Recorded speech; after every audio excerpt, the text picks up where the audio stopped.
आपका हमारी वीडियो में स्वागत है। आज हम क्लास 6 एक्सरसाइज 3A को सॉल्व करके बताएंगे। इसका पहला क्वेश्चन, निम्नांकित सारणियों में रिक्त स्थानों की पूर्ति के लिए सारणी के नीचे 4 विकल्प दिए गए हैं, जिनमें से केवल एक ही सही है। सही विकल्प चुनकर रिक्त स्थानों की पूर्ति कीजिए। तो देखिए, इसमें पहले 19, 23, 25, 29 है। अब देखिए, इसको अगर हल करना है तो कैसे हल करोगे। तो इसमें देखिए, इधर इसमें बीच में जो खाली दिया गया है इसी को रिक्त स्थान कहते हैं। तो सबसे पहले खाने में देखिए प्लस का 7 दिया है और लास्ट वाले खाने में देखिए माइनस का 7 दिया है। इसी प्रकार सेकंड वाले मतलब दूसरे वाले खाने में प्लस का 11 है, तो दूसरे इधर पीछे से दूसरे वाले खाने में माइनस का 11 है। इसी प्रकार इधर प्लस का 13 है, तो यहाँ पे रिक्त स्थान छूटा है। ऐसे 17 इधर है तो माइनस का 17। तो इस प्रकार यहाँ पे 13 प्लस का है तो यहाँ पे 13 माइनस का होना चाहिए, इसलिए यहाँ इसका सेकंड सही हो जाएगा। दूसरा प्रश्न इसी टाइप से दिया गया है, 4 विकल्प दिए गए हैं और सही जो विकल्प है उसको चुनकर यहाँ पे भरना है। तो देखिए, इसमें 5 है तो इधर 5 कुछ दिया ही नहीं है, तो इसको ढूंढने के लिए हम क्या करेंगे। देखिए, 5 दिया है, एक खाना छोड़ के फिर माइनस का 5 दिया है। माइनस का 8 दिया है, एक खाना छोड़ के प्लस का 8 दिया है। प्लस का 8 दिया है, एक खाना छोड़ के फिर इधर देखिए 11 दिया है, एक खाना छोड़ के माइनस का 11। इस टाइप माइनस का 14 दिया है तो एक खाना छोड़ के इधर प्लस का 14 होना चाहिए। तो इस टाइप से इसका तीसरा सही हो जाएगा। चलते हैं हम तीसरे क्वेश्चन की ओर। तीसरा क्वेश्चन क्या कह रहा है, देखिए, वीडियो बनाते हैं उसमें बहुत मेहनत लगती है। अगर आप लोगों को वीडियो अच्छी लगे तो हमारे चैनल को सब्सक्राइब जरूर करें और लाइक करें, कमेंट करें। आप लोग लाइक और कमेंट नहीं करते हैं, जिसकी वजह से मन नहीं होता है वीडियो बनाने का। अगर आपको हमारी वीडियो पसंद आती है तो लाइक और कमेंट जरूर करें। चलते हैं तीसरे क्वेश्चन की ओर। तो तीसरा क्वेश्चन कह रहा है, निम्नलिखित को पूर्णांकों के रूप में लिखिए। कह रहा है जो ये दिए हैं, ये 5 इसमें से क्वेश्चन दिए हैं, इनको पूर्णांक के रूप में लिखना है। पूरब को धन दिशा तथा समुद्र तल से ऊंचाई को धन दिशा मानिए। अब देखिए, इसको हम कॉपी पे ले जाके आपको बेहतरीन तरीके से हम समझाते हैं। चलते हैं कॉपी की ओर। तो हम आ गए कॉपी में। अब देखिए, इसको हम तीसरे क्वेश्चन को यहाँ पे सॉल्व करेंगे। तीसरे में 5 पॉइंट दिए हैं। पहला पॉइंट है, शून्य से नीचे 4 डिग्री सेल्सियस का तापमान। अब देखिए, कभी भी इस जैसे मान लो ये रेखा है, इसके ऊपर जाओगे तो प्लस का 1 पड़ेगा, फिर प्लस का 2 पड़ेगा, प्लस का 3, प्लस का 4। इस टाइप से अगर नीचे आओगे तो माइनस का 1, माइनस का 2, माइनस का 3, माइनस का 4, इस टाइप से पड़ता है। और ये कह रहा है शून्य से नीचे, तो नीचे की ओर आएंगे तो -1, -2, -3, माइनस का 4। तो इसका जो सही आंसर होगा वो -4 होगा। और यहाँ पे डिग्री लगा देते हैं। सेल्सियस को इंग्लिश में C से पहचाना जाता है। दूसरे का दूसरा पॉइंट कह रहा है 7 कदम पूरब। अब देखिए, पूरब, पश्चिम, उत्तर, दक्षिण ये कैसे प्लस माइनस जानते हैं तो हम बता दें। जैसे 4 दिशाएं होती हैं। पहला होता है पूरब, उसके नीचे होता है पश्चिम, फिर इधर होता है उत्तर और होता है दक्षिण। अब देखिए, पूरब को प्लस और दक्षिण को प्लस कहते हैं, और पश्चिम माइनस और उत्तर माइनस। अब ये कह रहा है 7 कदम पूरब, तो पूरब की ओर पूछ रहा है, तो 7 कदम जब पूरब की ओर जाएंगे तो जाहिर सी बात, जब पूरब पश्चिम में पड़ रहा है तो पूरब की ओर पश्चिम के सामने पूरब पड़ रहा है, तो पूरब की ओर 7 कदम कह रहा है। तो ये मतलब इसका जो आंसर होगा तो प्लस का 7 होगा। अब ये कह रहा है रुपये 3.28 की हानि।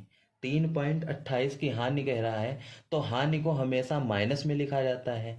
जैसे कोई भी चीज हमने मान लो 10 रुपए चॉकलेट ली, अब 10 की चॉकलेट ली, अब बेच रहे हो उसको, तो 10 की नहीं बिक रही, तो 7 की बिक रही, तो 3 रुपए की हानि हो रही है। तो जो हानि होती है वो हमेशा माइनस में लिखी जाती है। तो इसका जो सही आंसर होगा तो वो होगा -3.28 रुपये। इसी प्रकार कह रहा 18 मीटर पश्चिम का विस्थापन।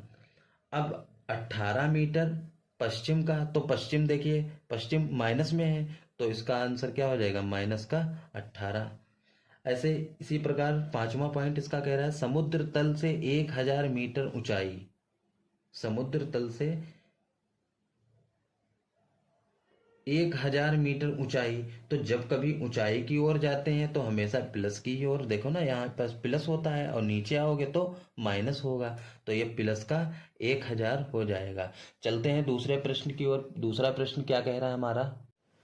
प्रश्न चौथा हमारा कह रहा है निम्नलिखित पूर्णांकों के योगात्मक प्रतिलोम लिखिए।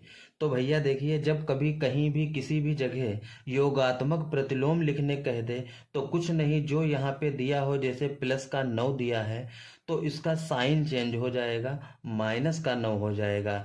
सेकेंड में -21 दिया है तो इसको योगात्मक प्रतिलोम लिखोगे तो प्लस का 21 लिखा जाएगा। इस तरीके से चलिए हम कॉपी पे इसको हल करके भी बता देते हैं कि योगात्मक प्रतिलोम कैसे हल किए जाते हैं। जैसे हमने कॉपी पे ये चौथा प्रश्न पूरा लिख लिया था। अब देखिए 9 का पूछ रहा है और दिया था 9 प्लस का, तो इसका योगात्मक प्रतिलोम हो जाएगा माइनस का 9। 21 माइनस का दिया है, इसका योगात्मक प्रतिलोम जब लिखेंगे तो प्लस का 21 हो जाएगा। प्लस का 39 दिया है, योगात्मक प्रतिलोम जब लिखेंगे तो माइनस का 39 हो जाएगा। इस तरीके से माइनस का 41 दिया है, इसका योगात्मक प्रतिलोम लिखेंगे तो प्लस का 41 हो जाएगा। इस तरीके से लास्ट वाला दिया पॉइंट है प्लस का 91, इसका योगात्मक प्रतिलोम लिखेंगे तो माइनस का 91 हो जाएगा। इस तरीके से हमारा चौथा प्रश्न हल हुआ। चलते हैं पांचवें प्रश्न की ओर। पांचवा प्रश्न हमारा क्या कह रहा है? संख्या रेखा खींचिए। एक रेखा खींचनी है, उस पर निम्नांकित पूर्णांकों को प्रदर्शित कीजिए। मतलब ये जो पूर्णांक दिए हैं इनको प्रदर्शित करना है। चलिए हम कॉपी पे कैसे इसको हल करते हैं बताते हैं आपको। तो इसको हमने कॉपी पे नोट कर लिया है। पांचवें के ये पॉइंट दिए हैं 5। पहला पॉइंट है +4, तो इसको संख्या रेखा पर कह रहा था प्रदर्शित करना है। तो सबसे पहले हम एक रेखा खींचेंगे, एक रेखा खींचेंगे हम।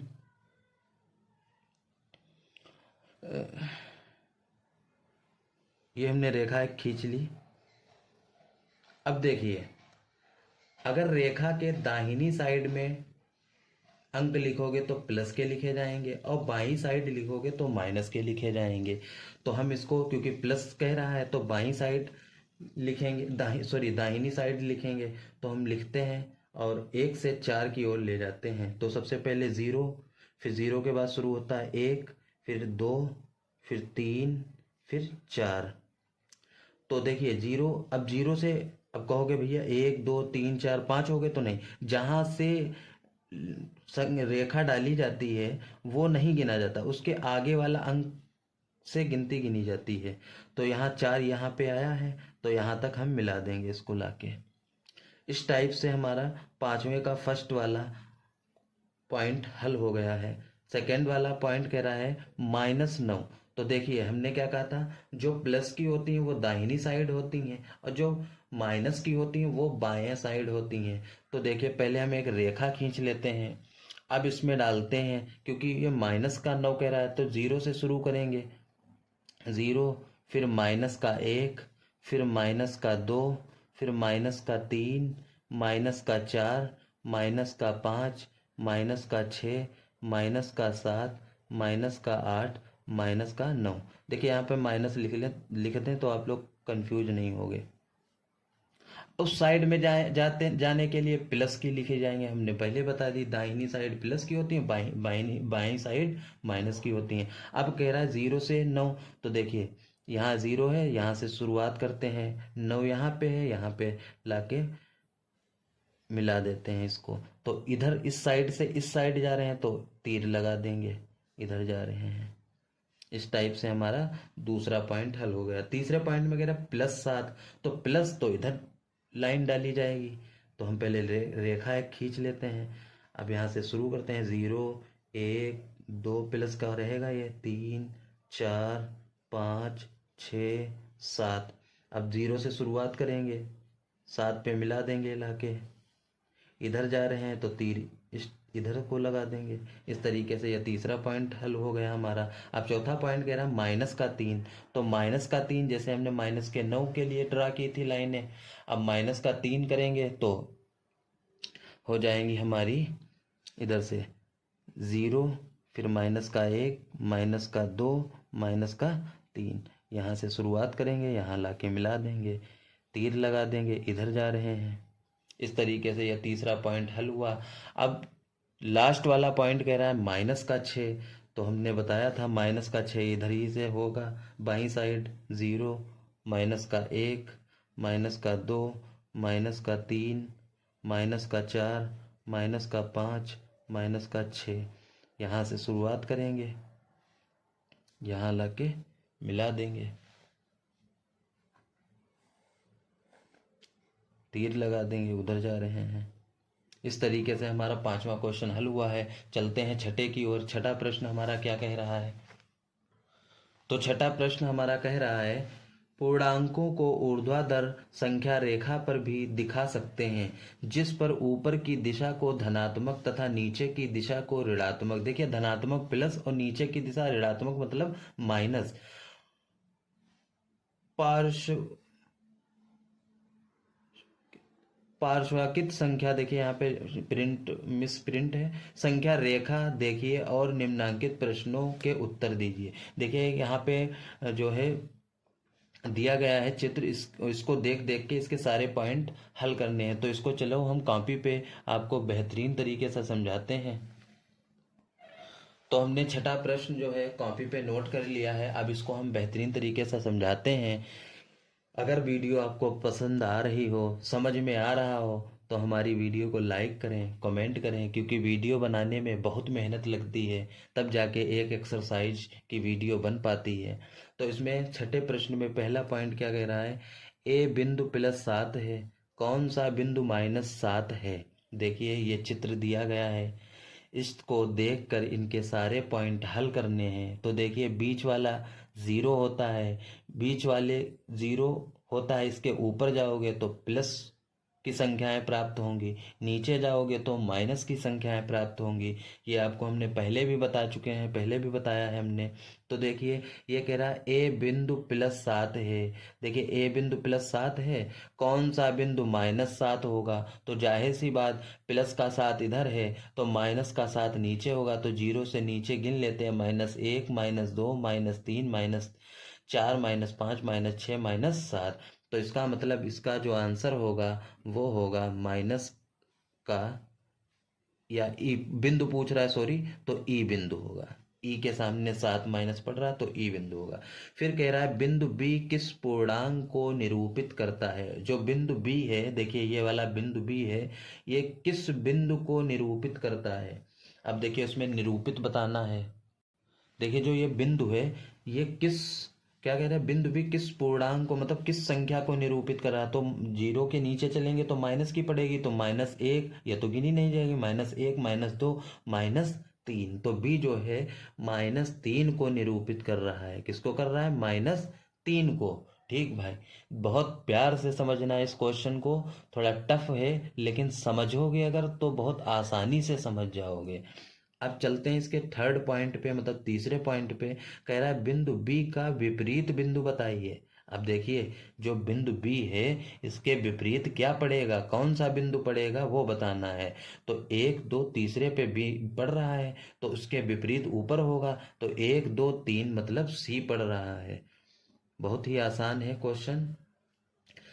अब चौथा पॉइंट जो है, मतलब ये कह रहा है बिंदु डी, के और एल से निरूपित पूर्णांक लिखिए। कह रहा है डी, के और एल के निरूपित पूर्णांक लिखिए। तो देखिए डी कहाँ है हमारा? डी ये है, इसके निरूपित पूर्णांक लिखिए। तो देखिए +1, +2, +3, +4, डी है 1, 2, 3, 4।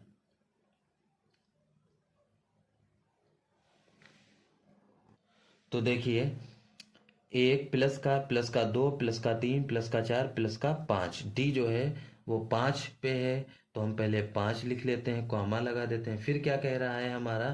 के कहाँ पास है? तो -1, -2, -3 -4 -5 5, के जो है वो माइनस के 5 पास है, फिर कॉमा लगा देंगे। फिर कह रहा है एल, तो एल हमारा कहाँ है, प्लस का 1 प्लस का 2 प्लस का 3 प्लस का 4 प्लस का 5 प्लस का 6, तो प्लस के 6 पास है। अब क्या कह रहा है पांचवें पॉइंट में, क्या कह रहा है, छठे क्वेश्चन का पांचवा पॉइंट है, बिंदुओं डी के और एल के विपरीत को बताया। अभी तो डी के एल जो पूर्णांक निरूपित कर रहे थे उनको बताया, अब उनके विपरीत को बताना है। तो डी के विपरीत क्या है, देखिए जो ये डी है मतलब हमारा 1 2 3 4, पांचवें पॉइंट पे डी है, इसके विपरीत में क्या है, तो देखें 1 2 3 4 5 के है, वेरी गुड, के लिख देंगे, कॉमा लगाएंगे। अब देखिए के विपरीत क्या है, तो 1 2 पांचवें पॉइंट पे क्या है, 1 2 3 4 5, एल नहीं डी होगा, पांचवें पॉइंट पे डी, वेरी गुड। एल के विपरीत क्या है, तो देखिए 1 2 3 4 5, 1 2 3 4 5, तो डी के विपरीत सॉरी एल के विपरीत में क्या है, एम है। इस तरीके से हमारा छठा प्रश्न हल हुआ। चलते हैं सातवें प्रश्न की ओर। सातवां प्रश्न हमारा क्या कह रहा है, पढ़ते हैं पहले। सातवां प्रश्न कह रहा है, निम्नांकित के बीच सभी पूर्णांक लिखिए। निम्नांकित के बीच सभी पूर्णांक लिखना है। अब इसको हम कॉपी पे ले जाके आपको बताते हैं, बहुत ही आसान तरीका है। तो हमने सातवां प्रश्न जो है कॉपी पे समझाने के लिए नोट किया है। अब देखिए सातवें प्रश्न को संख्या रेखा हमने डाल ली पहले, इसको हल करने के लिए बहुत ही प्यार से इसको समझेंगे, तब बहुत ही आसान क्वेश्चन है, बस समझने की कोशिश करिए, समझ भी जाओगे। पहला इसमें पॉइंट कह रहा है -2, बहुत ध्यान से समझना, -2 और +3। तो देखिए -2 हमने छुपा लिया, और क्या कह रहा है 3, तो 3 छुपा लिया, तो बीच में कौन कौन सी संख्याएं हैं, -1, फिर है 0, +1 है, +2, बस यही आपको लिखना है पहले वाले प्रश्न में। तो क्या इसमें बचा था, -1 बचा था, 0 बचा था, और +1 बचा था, और 2। भाई -2 छुपाएंगे और +3, तो बीच में इतनी ही संख्याएं तो बच रही। बस ऐसे ही दूसरा पॉइंट इसका हल करना है। ये कह रहा है 0 और 6, तो 0 को छुपा लेंगे और 6 को छुपा लेंगे, बीच में जो भी संख्याएं हैं उसको लिख देंगे। तो बीच में कितनी है, 1 2 3 4 5, तो बीच में कितनी इसके थी, 1 2 3 4 5 6, बस इसका यही आंसर हो जाएगा। अब ये तीसरा पॉइंट कह रहा है -4 और +4, तो -4 को देखिए जो संख्या दी हो वो छुपा लेंगे, इधर जो वाली संख्या जो दी हो संख्या वो छुपा लेंगे, बीच में जो भी संख्याएं बचेंगी उसको लिख देंगे। तो इसमें क्या बची है, -3 बची है, -2, -1, +0 फिर बचा है, फिर +1, +2, तो इसको यहीं पे लिख देंगे। तो माइनस का जब 4 हमने छुपाया था तो बची क्या थी हमारी, -3 बचा था, कॉमा -2 बचा था, -1, फिर 0, इधर का प्लस जब 4 छुपाया था तो बचा था 1 2 3, 1 2 3। भाई देखिए इधर क्या कह रहा है, -4 और +4 छुपाने पे जो भी संख्याएं हैं बीच में वो लिख दी जाएंगी। इसी तरह नेक्स्ट पॉइंट हमारा क्या कह रहा है, इसी प्रकार अगला पॉइंट कह रहा है -5 और +2, तो -5 छुपा लेंगे, +2 छुपा लेंगे, तो जो भी संख्याएं बीच में हों उनको लिख देना है। तो -5 छुपाने से और +2 छुपाने से हमारे में बीच में संख्याएं जो बच रही हैं वो -4, -3, -2, -1 और 0 बच रही है।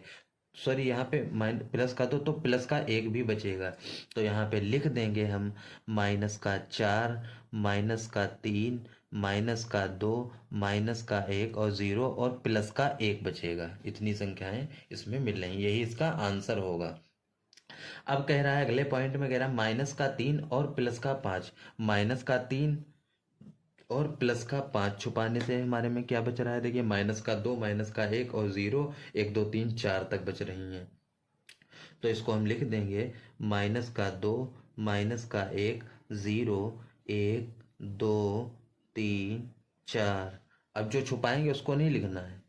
अब अगला पॉइंट कह रहा है -8 और प्लस का 4 छुपाओ, मतलब इसके बीच के पूर्णांक बताना है, तो माइनस का 8 छुपा लेंगे और प्लस का 4। अब इसके बीच में जो भी संख्याएं बची हैं वो सारी लिख देंगे। तो बचेगी -7, -6, -5, -4, -3, -2, -1, 0। अब इधर कितना कह रहा था? 4। तो 1 2 3 तक, 1 2 3। इस प्रकार हमारा ये 7वां प्रश्न का क्वेश्चन जो हल था वो हमने हल कर दिया है। अब चलते हैं 8वें प्रश्न की ओर। तो 8वां प्रश्न हमारा क्या कह रहा है? 8वां प्रश्न कह रहा है कि निम्नांकित संख्या, 8वां प्रश्न हमारा कह रहा है निम्नांकित संख्या रेखा देखिए। ये रेखा है, इसको कह रहा है देखिए। तो देख ली हमने। अब कह रहा है इसकी सहायता से निम्नांकित पूर्णांकों के जोड़े के बीच के पूर्णांकों को आरोही मतलब बढ़ते हुए क्रम में लिखिए। आरोही आप लोगों ने कक्षा 3-4 में बहुत ही अच्छे से पढ़ा होगा और बहुत ही मारे गए होंगे। तो ये प्रश्न 7वें को देख के ही 8वां वाला हल होगा। चलते हैं हम 9वां प्रश्न। 9वें प्रश्न में क्या है? निम्नलिखित के मान ज्ञात कीजिए। देखिए 8वां प्रश्न बिल्कुल 7वें प्रश्न की भांति है, आप लोग हल कर लोगे। तो हम 9वां प्रश्न हल करके बता देंगे। निम्नलिखित के मान ज्ञात कीजिए। तो इसके मान लिखना है, तो इसको हम कॉपी पे ले जाके हल करके बताएंगे आपको। तो 9वें प्रश्न को हमने कॉपी पे लिख लिया है। निम्नांकित के मान ज्ञात कीजिए। तो देखिए भैया, जिस ये -13 लिखा और इसके आसपास जो ये लाइन एक पड़ी है, इसको कहते हैं मोड। कुछ लोग मॉडुलस भी कहते हैं। क्या कहेंगे? मोड या मॉडुलस। तो देखिए, जब इसको हटाएंगे, इसके बाहर निकालेंगे, जो डिजिट अंदर लिखी है, जो संख्या अंदर लिखी है, जब इस मॉडुलस को हटाएंगे तो इसका साइन जो होता है वो प्लस में आ जाता है। लेकिन जो प्लस वाला है वो माइनस में नहीं आएगा, प्लस में ही रहेगा। तो इसका जो आंसर हो जाएगा -13 है, बाहर निकल के आएगा सिर्फ 13 हो जाएगा। अब देखिए, ये 12 प्लस का है लेकिन बाहर आएगा तब भी 12 ही रहेगा। माइनस का 37 है, बाहर आएगा प्लस का 37 हो जाएगा।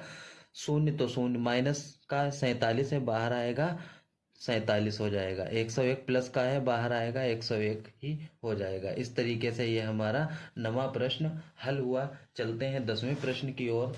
तो 10वां प्रश्न हमारा क्या कह रहा है, बहुत ध्यान से समझना, बहुत ही अच्छा प्रश्न है। 10वां प्रश्न, अपनी अभ्यास पुस्तिका में सत्य या असत्य कथन